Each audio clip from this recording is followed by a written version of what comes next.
Hey, what is up, everybody? This is Cam Jennings from EasyStartMemberships.com, and I have a very special guest with me today. I've been calling him the PDF King.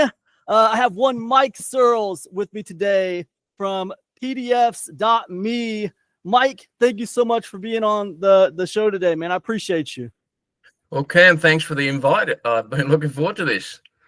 Right on. You know, Mike, I'm a fan of your work, man. I did not see a lot of the stuff you did before. I discovered you with PDFs.me. I discovered you right here on Substack, the PDFs.me. And I know that's not where it started, and we'll get into that. But, you know, I read Overlooked Puddles, okay? I read Planned Serendipity. I read, Write, Publish, and Sell a PDF in a Single Day. And I haven't read yet, but I have it, Sell PDFs Like Crazy. So I'm ready to get into that one too, man. So I'm a big fan of your work, and I did read your post recently. I saved a life today, but I hesitated during CPR, and I thought it was really funny, and I want to talk to you about that post. But that's not where I want to start this. I want to take it back. I want to take it back for a minute here. I want to quote something I heard you say on one of your videos. And let me give you the quote, and I want to hear what you have to say about it. So here it is. After 10 years of 12-hour days and 7 days a week, I burned out. So I retired 3 years ago in 2022, but nothing prepared me for what was to come. Early in 2024, literally on my 66th birthday, I ended up in the hospital with a heart attack. Open heart surgery followed only days later. And that recovery time, post-surgery, gave me time to think. Can you tell the story about this and, what that was like? Well, Cam, first of all, I want to congratulate you on your preparation. I mean, that setup is really, if I just step outside of my own body and observe what you've just done as a preparation for an interview, that's almost copybook style. And so you've really given your viewers and your listeners a lesson right there in how to prepare and kick off an interview. So congratulations on the way you've done that. And by the way, so what gives me the right to give you a judgment on that? Well, I've done a lot of this kind of work myself in the past over the years. And so I'm in a position to be able to know what's working and what's not. Well, that's a great question. So thanks for diving in with that. And yeah, there's a lot of pieces in that, but I'll keep it brief because I understand you've got some other things to cover as well. The word that comes to mind is perspective. And when we're so busy and caught up with things and stuff, we can easily lose perspective of what's important. And going through a potential life-threatening scenario, such as a heart attack, followed by open heart surgery, which in itself is life-threatening. Not everybody, unfortunately, survives open heart surgery. I did, and I recovered, and here we are today. But in recovery, particularly, those first few weeks, Cam, at home after the surgery, a lot of time to reflect on a lot of things, and what's important came more clear to me. What's not so important became even clearer, and what's not important at all became crystal clear to me. And so that helped me redefine how I start my day when I wake up. And I'll let you in on a secret right now. Every morning when I wake up, I'm grateful, because we don't always get that chance in life. It sounds flippant, doesn't it? But it's true. Some people, unfortunately, go to bed at night, close their eyes, fall asleep, and they don't wake up.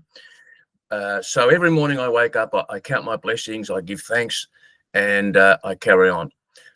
So that's the thing that I would answer, Cam, is perspective, is what that life-threatening experience gave me.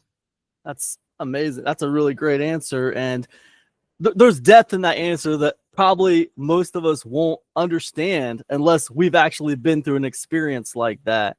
I tell you what, like recently, I was diagnosed with diabetes, and not serious as like having a heart attack, but it was pretty sobering. So I feel like I can relate to where you're coming from on that level, like where you start kind of trying to figure out what's important and what doesn't matter. So I get where you're coming from on that. Thank you for sharing that, man. So you published a video back in April of this year. It's called The Wisdom Economy. I thought it was great. You know, you speak of moving away from a content economy and towards this kind of wisdom economy. I thought it was a really cool video. It's going back a little bit, and I wonder if you can kind of tell the story behind that idea, because you definitely sounded really motivated when you were talking about it, you know? Okay, well, again, you've done some homework, and thanks for bringing that up. And the wisdom economy concept was something I, shall we say, pushed at the time, and it's taken a little bit of a back seat to what I'm doing now, which is, as you mentioned, writing short problem-solving PDFs and helping people do the same, and even sell them and make money while you sleep. You know, there's that catchphrase. But back to the wisdom economy.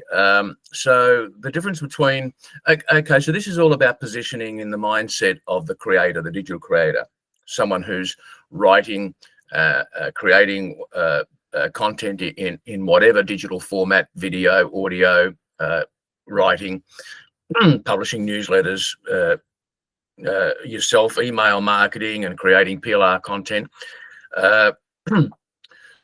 We can get caught up very easily, I found, and I was in that trap of just churning content.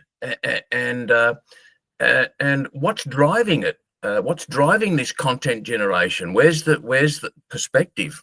There it is again. Where's the perspective? And I realized that. So I'm 67 now, and so I targeted the 50+ market generally, and reading a great book. Actually, have I still got it here?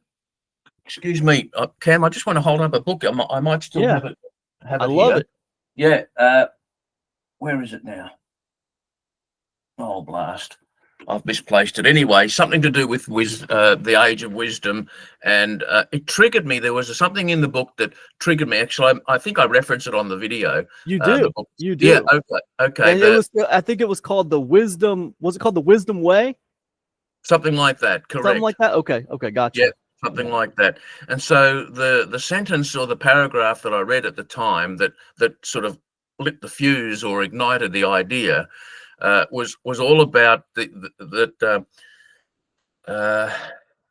value of attained wisdom, not by purpose or strategy, simply because of what happens when you reach a certain age and beyond. And so where does wisdom come from? It comes from lived experience, and people who are 50 and over have gone through stuff where everybody's going through something in life. And when you reach to the age 50 and beyond, you've probably been through a number of things. What could those things be? Getting a great job, losing a great job, getting fired, falling in love with the love of your life, being together 10 years, having kids, and then everything falling apart and you're getting divorced and life suddenly becomes. Those are the sorts of life experiences that can lead to having wisdom, having learnt from the experience. And so what drives the wisdom economy for a content creator is coming from learned, experienced, and wisdom from learned experience, and letting that drive the content rather than churning content for the sake of churning content. Does that make sense? That makes 100% sense, and I think it's more relevant than ever in this age of, you know, generative AI, you know, where a lot of content can just be kind of like put out there really quickly, but it doesn't necessarily have that experience behind it or that wisdom behind it, as you would say. So I get that 100%, and that was a great answer. I appreciate that. Thank you. Yeah, I mean, so recently I've started a new business, right? Easy Start Memberships, right? And this is kind of a deviation from my main business that I've been running for quite a long time, many years, Epic Conversions. So it's a bit of a rebranding there, right there. And I started it right there on Substack. And, you know, I got to say, I was a little inspired by you because, you know, I see, that not that long ago you rebranded from, the wisdom economy type content to, Mike Searles PDFs. And I think that was just like earlier this summer, right? Like in July or something. Can you tell me the story about your rebrand from like the wisdom economy to like Mike Searles PDFs? Like what caused that? Like what's the story behind that? Yeah, good question. So there I was. I had the idea of the wisdom economy. I was generating ideas and gaining some interest from readers. So there was a position. So it was all about a positioning difference, a differentiation, like we've just talked about, the difference between churning content for the sake of churning content, as you reference, even to the extent of churning content using AI and just generating, as we say, nonsense or crap. So yeah, that's where we were. But then I don't know. You know what? I can't recall what happened, but what did happen. I can't recall what triggered what happened. What did happen? This is literally how it happened. I was feeling a little bit like I was heading down a similar churning path, even with the wisdom economy, the concept.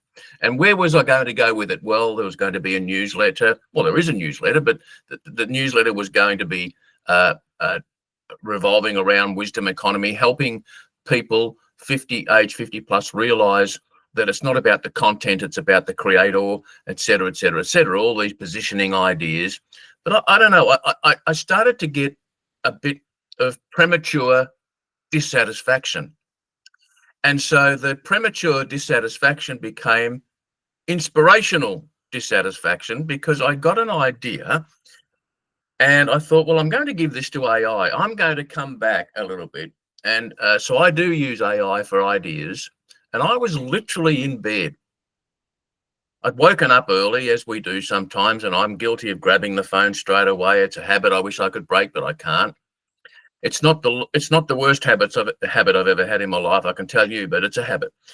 And I went straight to ChatGPT, and I said, the question basically in its short form was, I want something that's really going to break through. I want to make a difference in people's lives. I don't want to just be another content creator with another maybe clever idea on the day. I want something that's significant and can be lasting. And I want to have a lasting impact.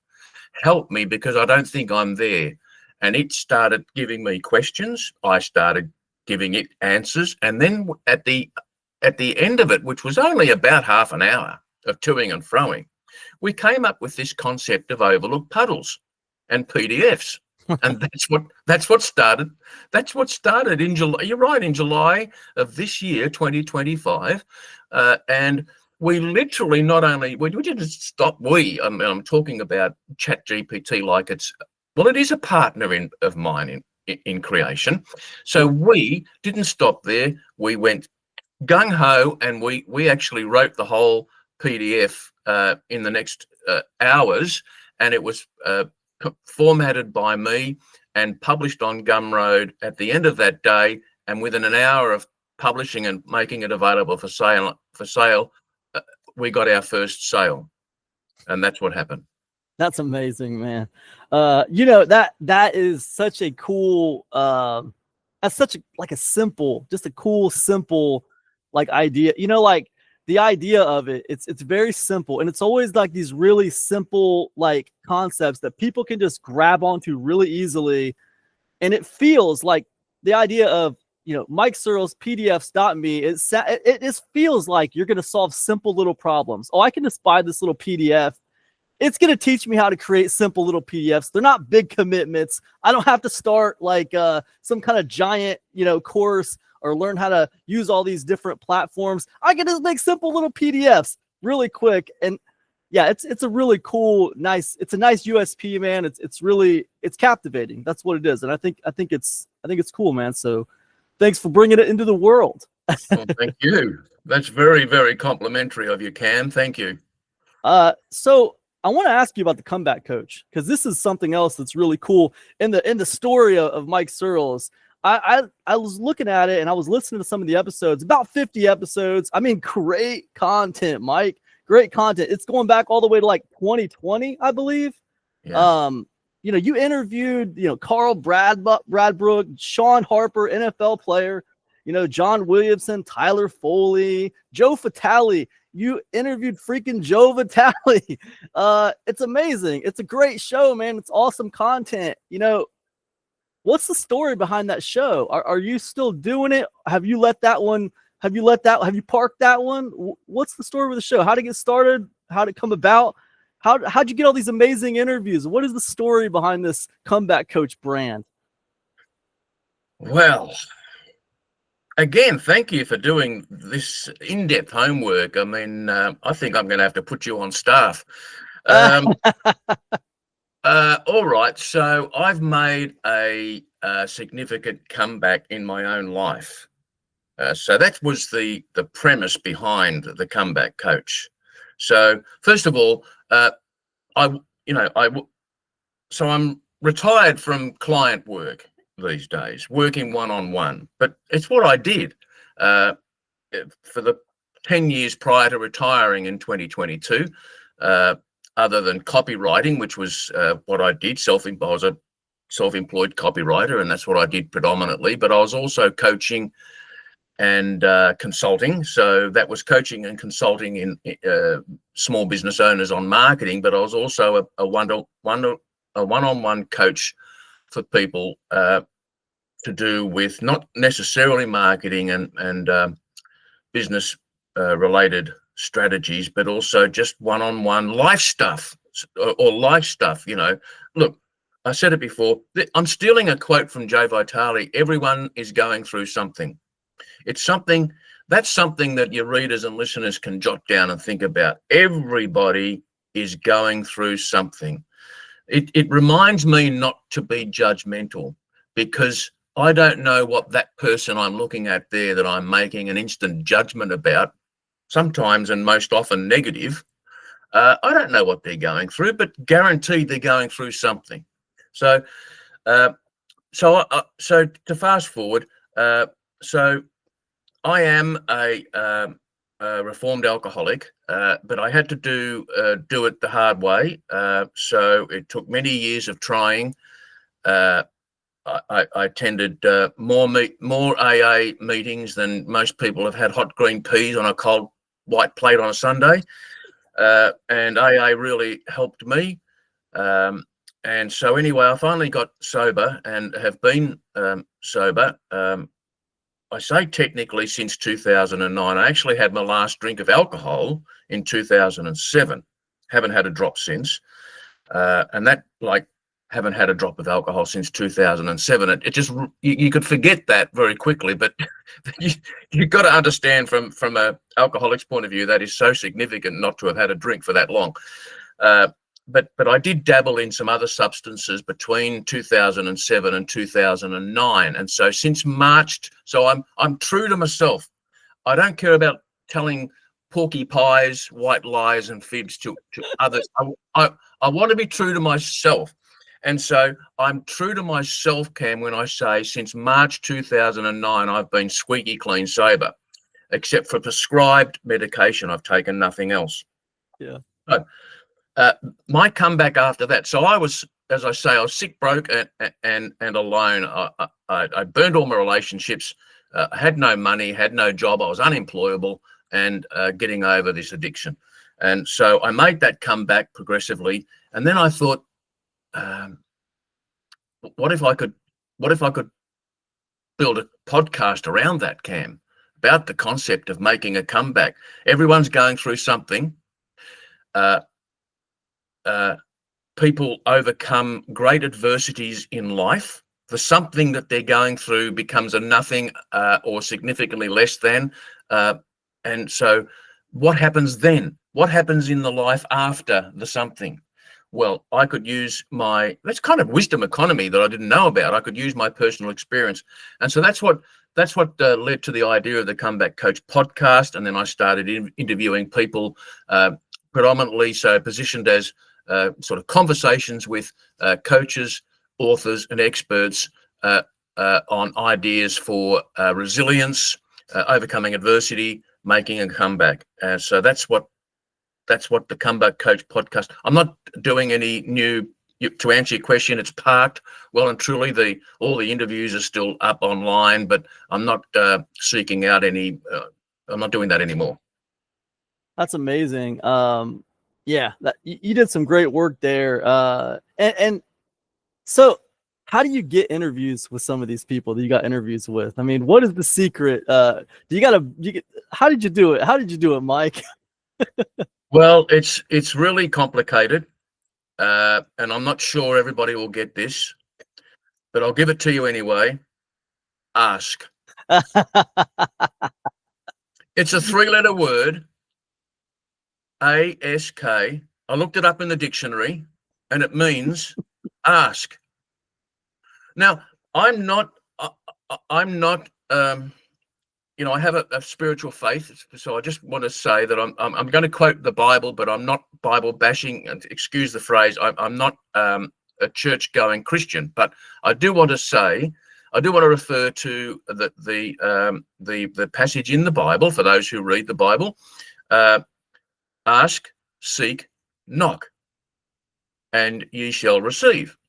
Now, interestingly, I saw that in ask, seek, knock, the first letter of each of those, ask, A, seek, S, K, knock, is an acronym for ask. Do you get it? Yeah. And so that was interesting to me that I saw that. But look, that is it. You've just got to ask. But personal communication, it's so important. Like what we're doing right now, Cam, the way that you've communicated with me and I've replied, or I've communicated with you, or how you and I communicate with others on Substack or other platforms or in our social circles, it's so important, that personal touch. And so so to answer about how I got Joe Vitale, so I confess I'm a Joe Vitale fan, not only from his earlier work in marketing, email marketing, and digital content and creation, and that terrific book he wrote. Now, can I just plug his book, especially to those of your viewers and subscribers, Cam, who want to write persuasively. So we call it copywriting in the marketing world, don't we? But for those who want to write persuasively, read Joe's earlier book, Hypnotic Writing. I do banter on about it a lot, and in copywriting groups and conversations, the perpetual question will come up: what's your favorite author or book on copywriting? And when I have the chance, I'll reply. The one that's hardly ever mentioned, Joe Vitale, Hypnotic Writing. So I read that many years ago. I was on Joe's email list years ago. Got his book, read that, fantastic. Sent him an email. Love your book. Communication connection was made. A few other things happened. To and fro, emailed a little bit, stayed in touch, didn't pester him. That wasn't the intent. I didn't want anything from him. I just wanted to let him know my feelings at the time. He was very generous and kind to respond, always with brevity, but busy people are brief, and that's okay. And then when the Comeback Coach podcast was up and running, I sent him the question. I've got this podcast. This is what it's about. I'd love you to be my guest. Would you be? He said, love to join you, Mike. And away we went. That's amazing. That's really great. That's a great answer. I appreciate you sharing that, Mike. And I want you to know I wrote that book down because I have not read that book, Hypnotic Writing by Joe Vitale, so I am definitely going to check it out. I wrote down another phrase you said too, which I thought was really, really interesting: inspirational dissatisfaction. Yeah, That's a new one. That's a new one on me, man.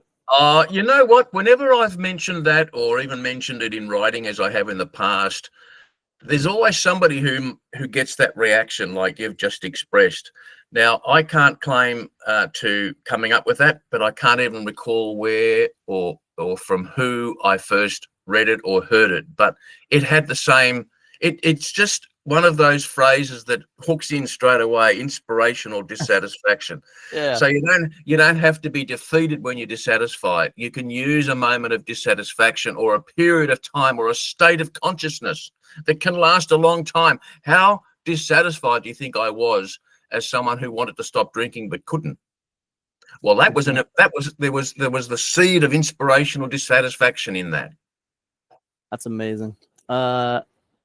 Mentor's Mind to Old Man Mentor to the Wisdom Economy to Mike Searles PDFs. Can you tell me a little bit about your Substack journey? What made you get into Substack? What is it about Substack that pulls you to it? Well, so I was very involved as a student with AWAI, American Writers and Artists Inc. So that's where that's one of the first big courses I bought on copywriting back around 2011, 2012. And so I bought lots of very useful training courses from AWAI, got to know people, connected with them. And one of the copywriters with AWAI, a creator, he started I was on his email list, and he started a Substack back more than 3 years ago. And it dropped into my email inbox, and the way it was formatted and the way that it read and the links, I sent him what platform is this on, mate? And mate, being Australian, says, what platform is this on, mate? And he said, it's on Substack. What? Substack? What's that? And he said, have a look at it, check it out. Well, I literally created my Substack account on that same day. I was blown away. What is it about Substack that keeps me active on it? It's the people. Now, people are people. Yeah. I think also we behave as people not only because of who we are as people, but the environment we're in, where we're influenced like a form of osmosis. And I think there's an osmotic kind of influence that I'm finding with the people on Substack, the engagement, like you. Look at what we're doing right now, Cam. And this is the sort of thing. Now, this is just me. I just don't find that on other platforms, and I won't name them. But I'm not going to say Facebook because that wouldn't be fair to Facebook. But there are other platforms that I just don't find that's the same thing. And I'll tell you something else, Cam. I looked at the stats. So I'm still in the early stages. I'm still strategically in my setup stage of my PDFs on Gumroad. It's only 3 months now, 90 days. And I've looked at the stats. Where are my buyers coming from? The people who are buying my PDFs. And the difference between where they're coming from mostly and the next tier level of where the leads are coming from is vast. So where are most of my customers coming from? Substack. Where do these Substack people find me? Subscribers, not all. Some of them go to my Gumroad store because of a note that I publish, perhaps. But predominantly, how do we know that? Because they're coming from the email link. And Gumroad is pretty good. I mean, Gumroad's pretty light compared to some other platforms, granted, when it comes to metrics and what you can, the metrics that are saved. But look, from an easy peasy, lemon squeezy, light and easy approach to setting up something like a 1-page, 2, 5, 10-page PDF, uploading it, putting a price on it, and pressing go. I don't think, maybe there are other platforms, Cam, that are as good as Gumroad. I don't need to know because I'm satisfied with what Gumroad is doing for me at the moment from that point of view. So that's why I like Substack. I like the people. I like the comments. I like the engagement. I like the fact that you and I are doing what we're doing, and we wouldn't be doing this if it wasn't for Substack, Cam. That's true. You're right. I discovered you on Substack, and yeah, without a doubt. And also, I think what you were doing on Gumroad did inspire me to look into Gumroad a little closer too. And Gumroad's nothing to sneeze at. It's got its own marketplace. 15 million people a month are hitting Gumroad, and I mean, you can be discovered there too. It's not quite like Substack, but it's definitely worth checking out. I definitely agree with you on that, 100%. Is that right? Is that right? 15 million people hitting Gumroad per month. Yeah, 15 million. Yeah, I wasn't even aware of that. Yeah, I mean, look, if you compare it to like Warrior Plus is getting about a million hits a month. So, now that's niche down into the business opportunity niche mostly, but still, I think it's promising. 15 million a month and going up. Everybody seems to be selling on there, I think so. Yeah. Okay, so I got off track there. I'm sorry, man. One thing that impresses me about you, though, seriously, is your ability to rebrand and iterate very quickly. It's one thing I noticed about you. How do you know when it's time to move on from like a brand? Like, how do you know when it's time to move on? Oh, I wish I was that clever. I think you know what? I am going to have to pop a pin in my head when we finish this interview with you, Cam, because you are inflating my ego, and I don't think I'm going to be able to fit through the door, mate. But no, I don't think. How do I? All right, I'll give you an answer since you've asked, and let's make it a serious answer. I'm highly intuitive. Well, so what? Everybody's got intuition. It's a faculty of our mind. It's a given faculty of our mind. But some of us strengthen our intuitive faculty more than others. Now, I've made a concerted effort to work on that. It's like a bodybuilder or someone wants to improve the appearance of their physique. They go to gym or they lift weights or they become obsessive about it and become a bodybuilder and compete. I've gone through a period of time when I've become almost obsessive about building my intuitive faculty, to the extent that some people think I'm psychic. Well, maybe I am, maybe I'm not. I don't know what that really means, but I get a feeling. I just get a gut feel. I like to say what's it like to have a gut feel? It's almost like a tickle behind your belly button. That's what I feel. That's what I sense. And I know that, okay, have I always been right in the decisions I've made based on intuition? Hell no. Hell no. But have I been right way more than I've been wrong? Hell yes. And they're good enough statistics for me to keep going at it. So that's the thing I go on. I had an intuitive feeling to change from the wisdom economy and pivot, and I did that. And you noticed the change that I made, and that's the journey. Now, this might not please everybody, Cam. I don't know, but can I guarantee that I'll still be on the PDFs.me campaign in 12 months from now? No. Could anybody in March 2020 realize what was about to sweep the planet and change everybody's lives with what happened, the pandemic? No. As Mike Tyson is famously quoted, everybody has a plan until you get punched in the face.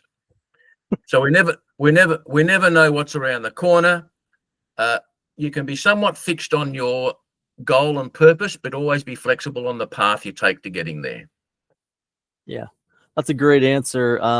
And yeah, I mean, I would expect nothing less. I mean, yeah, I think that's a little inspirational. I will start projects, and I definitely think I've started projects and kept with them a little too long. Past their expiration date, just because I just did not want to give up on them. I just would keep them going and going and going. So I find it inspirational to have a good idea like the wisdom economy, a well thought out idea. It's really cool. The concept is really neat. And to just, you have this gut instinct that it's time to pivot. So you go with that gut instinct, boom, you pivot. All of a sudden you find something, the PDFs.me, and it does catch people. It catches people more than the other thing. So I think it's inspirational, man. I think it's really cool. And also I think it takes a lot of courage. And I don't know if that's something that most people get unless they're in that position, so. Well, Cam, firstly, I think, well, I don't think you're Robinson Crusoe insofar as sticking with some things for too long. I think we're all guilty of that. I know that. The What comes to mind is something I read years ago. It's something that's used in the investment world, financial investment world, and particularly the stock exchange. And it's the phrase, you put a stop loss on an investment. So you kind of know when it's time. Now, they're working with numbers and analytics. I'm working with intuition and gut feel. Somebody else listening and watching now, Cam, in your list of supporters and followers, they may have some other indices to realize. But the thing is, when it's time, and go with it. Right on. That's a great answer. Okay, let me circle this back around. I just got a couple questions left for you, man. I know you're a busy guy, and I appreciate you taking the time to talk to me today. Okay, so I saved a life today, but I hesitated during CPR. Super funny post. I was just reading that earlier today. But some people might have missed that this is still selling. I mean, you're still selling your brand. In the PS, I also wrote, this is funny. Like, it's a great post, great story. In the PS, we have, I also write short problem solving PDFs if interested. Not life saving, so it's still funny, right? Not life saving, but definitely problem solving. PDFs.me. So, like, to me, this is a great demonstration of fun, entertaining, captivating story, but also there is a soft pitch in the PS for your brand. And, I was reading that you are going to be coming out with a new PDF pretty soon that goes over this very thing. Can you speak on that a little bit? Well, you see, Cam, you are so astute in picking this up. So there's a method to the madness. And there's almost always a strategy behind what I do. And not much happens by accident, and that doesn't water down anything I've said prior, intuition and thinking quickly. But okay, so the PDF that I'm working on and soon to publish is titled How to Use Humor in Business, in Life and Business Without Being a Clown. Why do I want to write something like that? This is a short problem solving PDF because I know from experience that humor works well in personal communication, and business and life, the quality of both is often determined by the relationships we have, and the quality of the relationships can be nurtured and improved, even started based on humor. So, and I was a stand-up comic, and I've been trained in comedy and writing comedy and so forth. Really? Yeah. I did not know that. That is something I did not know. Yeah. Well, so I always had I've always had multiple sources of income, as Bob Proctor would promote. So I've always had. I haven't always been employed full time because there were times in between jobs, but I've had a full time job. I've always had a side gig, and the side gig for me was always in the entertainment world. So I used to do stand up comedy, and also I was a clown.